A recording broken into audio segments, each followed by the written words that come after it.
11 tahun tak terdengar namanya, tiba-tiba di tahun 2020 ini, nama Joko Chandra kembali menjadi sorotan dan menyedot perhatian publik tanah air.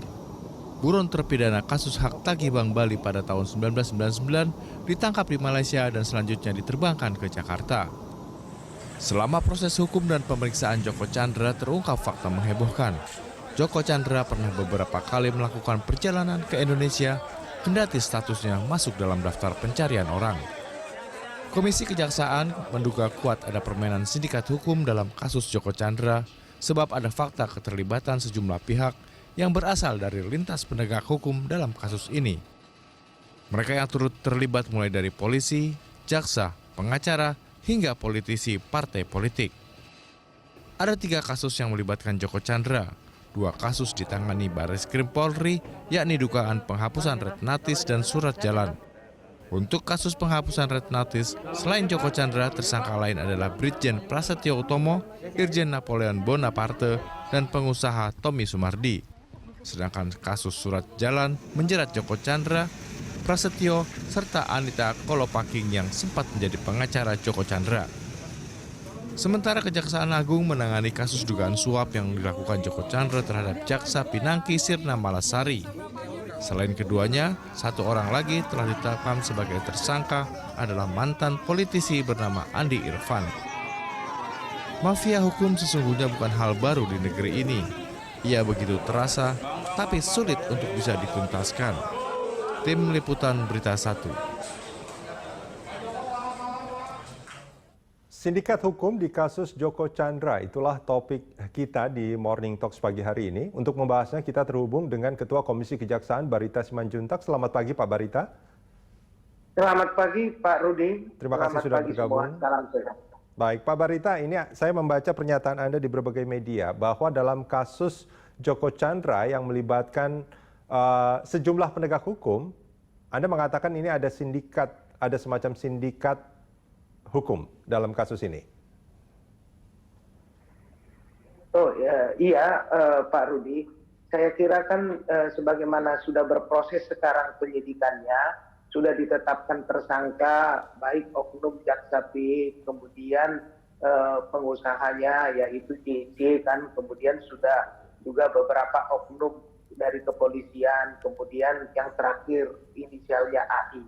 Itu kan kalau dilihat ada satu benang merah bahwa itu melibatkan lintas, tidak hanya penegak hukum tapi juga di situ ada oknum pengusaha, ada oknum yang diduga politisi. Saya kira apa yang beberapa waktu lalu disinyalemen kaitan dalam tanda petik mafia hukum itu sudah terjadi di depan mata, dan kita harus mendorong supaya penegakan hukum bisa mengungkap semua aktor-aktor, tidak hanya di dalam penegak hukum, tetapi yang di luar itu, yang sekarang ini kan proses penyidikannya sedang berjalan. Saya kira itu penting kita lihat agar proses penegakan hukum, termasuk terhadap oknum-oknum mafia hukum ini bisa tuntas, Pak Rudi. Oke, Pak Barita, ini menarik sebetulnya kalau kita bicara di Polri, memang ada jenderal yang sudah terlibat. Tapi kalau di kejaksaan, ini sebetulnya pertanyaannya tentang peran dan kewenangan Pinangki sebetulnya dalam proses pengurusan fatwa MA itu, apakah memang dia punya kewenangan untuk mengurus itu, atau sebetulnya ada indikasi keterlibatan pihak lain selain Pinangki? Ya, inilah yang kita harapkan bisa diusut tuntas lewat proses penyidikan pro justisi yang sekarang sedang berjalan. Dan kita lihat ada harapan baik bagi pengungkapan kasus ini. Hari ini nanti jam 9 pagi kami diundang untuk ekspos perkara di Jampitsus Kejaksaan Agung kaitan ini. Dari sini kita lihat keterlibatan lembaga-lembaga seperti Komisi Kejaksaan, Kemenko Polhukam, Komisi Pemberantasan Korupsi akan meyakinkan kita terhadap proses penyidikan dan penanganan kasus ini, mengungkap semua yang ada kaitan dengan oknum jaksa ini. Apakah dia misalnya diduga mencatut nama, apakah ada keterlibatan pihak lain, kita akan melihat dan mengetahui serta mendorong agar ini dilakukan penyidikan secara transparan, objektif, sehingga meyakinkan masyarakat penanganan ini akan bisa mengungkap apa yang berkembang di masyarakat dan memberikan keyakinan terhadap penegakan hukum ini, termasuk tadi mengungkap baik juga unsur-unsur oknum-oknum mafia hukum, semua yang terkait dengan ini, Pak Rudi. Oke, Pak Barita, sebetulnya kewenangan Jaksa Pinangki itu sebatas apa? Artinya gini, apakah memang karena jabatannya dia memang bisa dalam tanda kutip mengambil keputusan atau mengeluarkan keputusan terkait fatwa MA untuk tidak Ya, ini yang menjadi dieksekusi kalau saya tidak pertanyaan salah. besar, Pak Rudi. Ya, oknum jaksa P itu kan dari sudut kewenangannya dia tidak punya kewenangan eksekusi. Dia bukan penyidik. Lalu dia bisa berkomunikasi dengan terpidana buron ketika itu yang kemudian berlanjut pada adanya tindakan-tindakan keluar masuknya JC secara melawan hukum. Nah, Mabes Polri kan sudah membagi 3 klaster itu.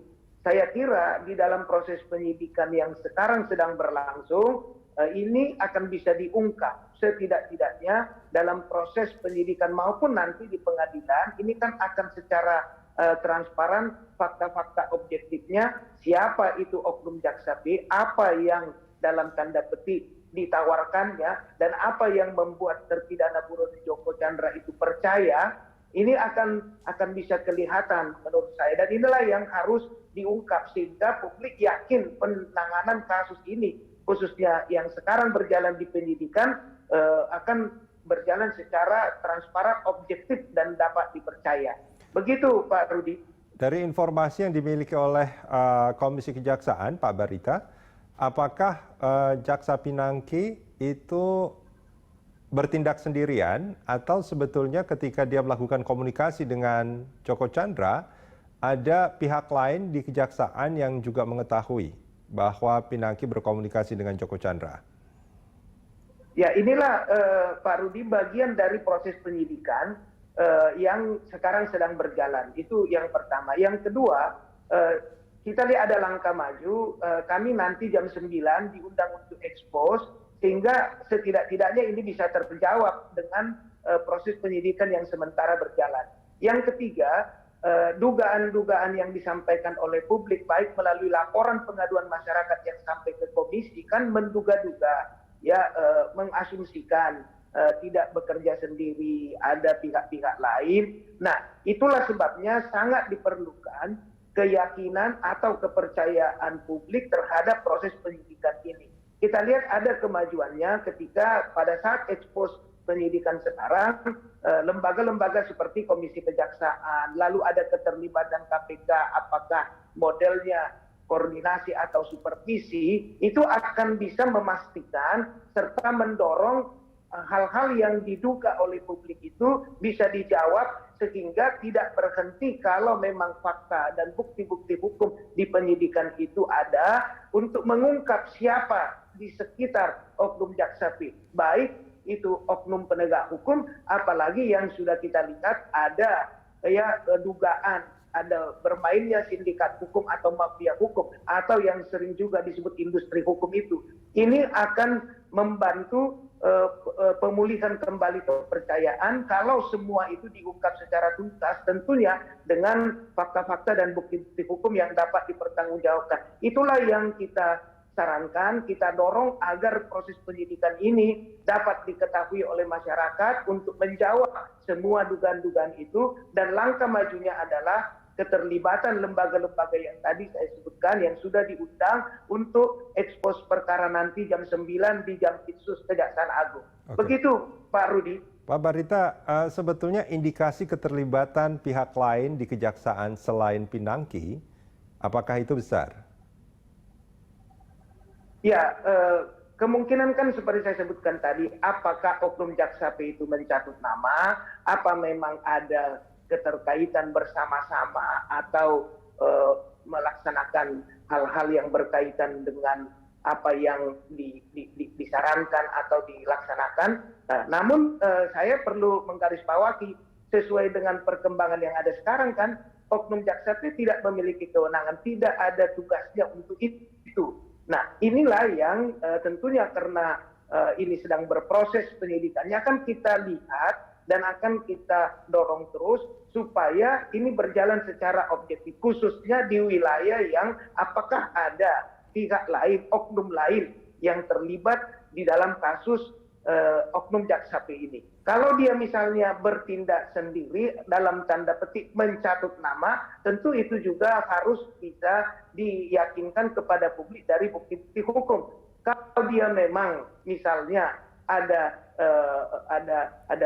melaksanakan tugas bersama-sama dengan yang lain, apakah diperintah, tentu harus ada dokumen-dokumen yang bisa mendukung bahwa itu dilaksanakan dalam tugas dan kewenangan oknum Jaksa P. Atau kalau dia misalnya tidak dalam rangkaian tugas tapi ada keterkaitan dengan pihak-pihak lain, saya kira dalam proses penyidikan itu harus terang benderang diungkap. Nah, kita tentu baru bisa memberikan pandangan tentang itu kalau kita sudah mendapatkan data dan dokumen. Tapi dugaan-dugaan yang berkembang di publik, Pak Rudi, itu yang saya kira harus dijawab, dan salah satu langkahnya adalah ekspos perkara ini dan keterlibatan lembaga-lembaga yang bisa dinilai publik akan objektif bersama-sama dengan penyidik untuk memastikan hal itu.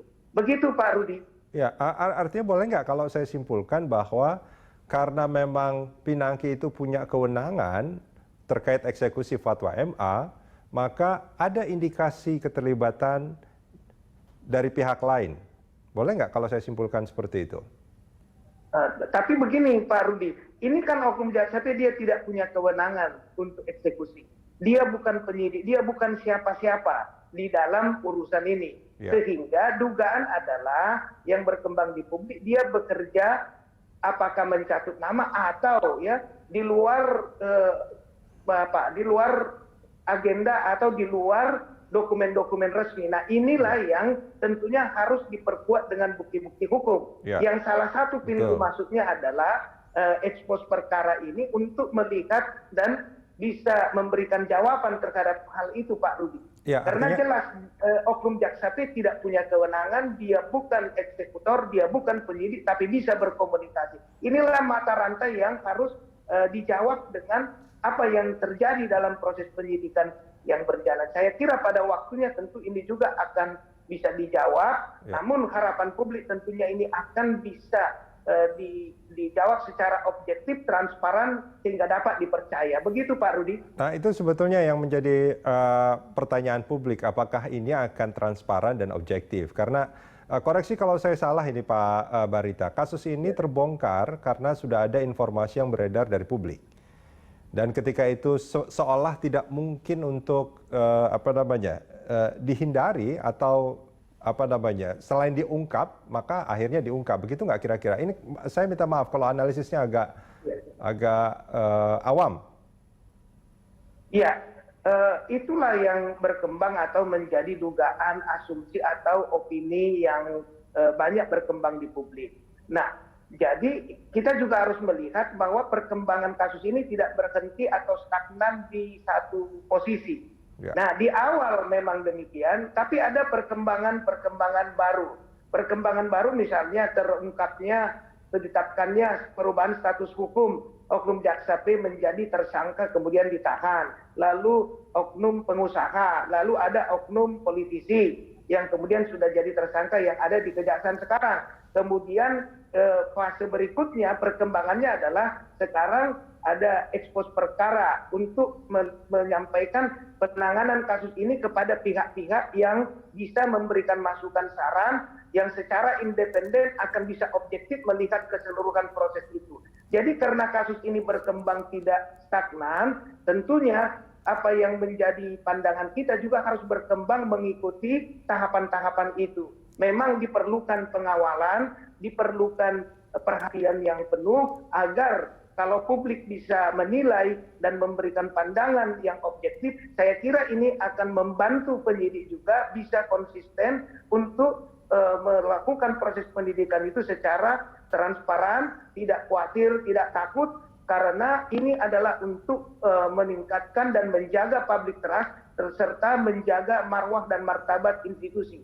Sebab oknum Jaksa P itu kan yang melakukan perbuatan ini tidak bisa dilihat mewakili para jaksa yang bekerja dengan penuh integritas dan dedikasi. Itu harus dipisahkan. Baik. Sehingga jangan sampai karena perbuatan atau ulah oknum jaksa P itu ya menggeneralisir semua jaksa-jaksa yang baik. Saya kira tahapan dan perkembangan itulah yang bisa dievaluasi atau dilihat publik sebagai bagian dari kepedulian yang tinggi terhadap penegakan hukum dalam kasus ini, Pak Rudi. Baik, Pak Barita, kita jeda sebentar. Kita akan lanjutkan di segmen berikut.